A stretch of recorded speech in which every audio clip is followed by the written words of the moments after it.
one more quick video to show you some more resources that are free. You don't have to pay. So here I'm at the website.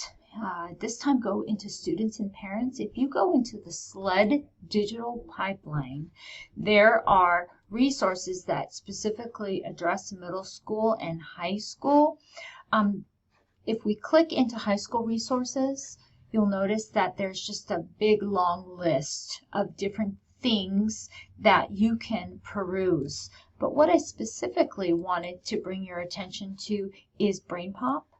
Brainpop is free to all Alaska teachers, and it has a search engine.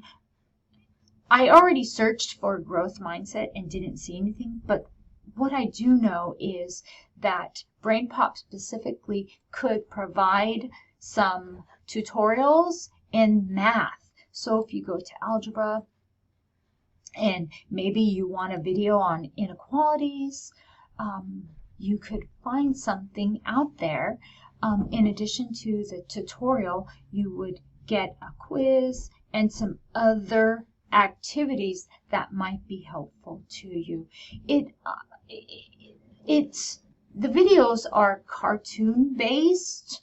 However, my experience with Brainpop is that they're very good. So just another resource for you.